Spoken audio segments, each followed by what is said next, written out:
Mary Wollstonecraft was born in London in 1759. She lived during the Enlightenment era and the French Revolution, at a time where liberty, rights, and reason were reshaping Europe. Though, for all this ongoing talk of liberty and rights, women were still largely being excluded from political and public life. But we're getting ahead of ourselves here. Let's go back to Wollstonecraft's early life. Wollstonecraft herself never actually received a formal education, as her father had squandered the family inheritance, so they couldn't afford it. The family had enough money to cover her brother's tuition, but as the daughter, Wollstonecraft was left to be self-taught. She pieced together an education through books and the help of a retired clergyman. But even so, from a young age, Wollstonecraft was exposed to how society limited women's opportunity. Later, Wollstonecraft was able to find work as a school teacher, a governess, and a lady's companion. But again, these limited rules showed Wollstonecraft how limited career options were for women. Undoubtedly, it was Wollstonecraft's lived experiences which influenced her writing. While feminism didn't exist as a term in Wollstonecraft's day, her work is what started these conversations on women's rights, liberty, and reason. So, what did Wollstonecraft actually write about? What were her arguments, her ideas, and why is she now considered the founder of feminism? Let's find out.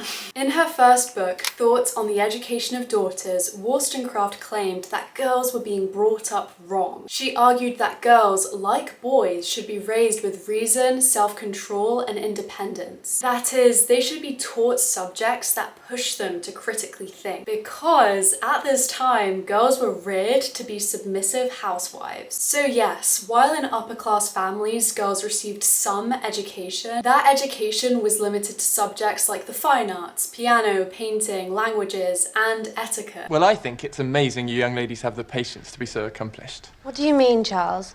You all paint tables and play the piano and embroider cushions. For these girls, the point of educating them was so that they would have charm. They learnt the facts they needed to make good mothers and pleasing wives, but nothing more. And of course she sings and plays the pianoforte very prettily. And mind you, this is what highly regarded philosophers like Rousseau thought. In his book, Emile, Rousseau says, "Women should only be educated to please and be helpful to men." Ugh, that made me feel sick a little bit saying that out loud. Additionally, Wollstonecraft argued that true education isn't just about memorizing information, but also about shaping your character. And that was the difference between a girl's and boys' education. Boys were not just taught facts and dates, but how to be their own person and form their own opinion. Wollstonecraft concluded with this banging thought, where she said it was ironic that a society which wanted virtuous citizens was leaving half of the population ignorant. She cooked with that. In 1790, politician Edmund Burke published a book called Reflections on the Revolution in France, where he defended monarchy and tradition, arguing that inheritance and manners is what holds society together. British manners and customs rule the world. He was not giving Vive la Révolution. And now Wollstonecraft clapped back immediately. That very same year, she published her book, A Vindication of the Rights of Men, where she argued that there is no true justice in blindly following tradition. Obsession with things like politeness and chivalry is shallow and is used to cover up injustice. If something is considered irrational or unfair, like denying rights to a group of people, it doesn't matter whether it's old custom and tradition. It's not right and it's not just. And then came the book that she's largely remembered for, A Vindication of the Rights of Women. Here, she argued that women are not naturally weaker or dumber than men, but they only seem that way because society is denying them an education and pushes them to focus on matters like looks and marriage. This is all I have been raised for.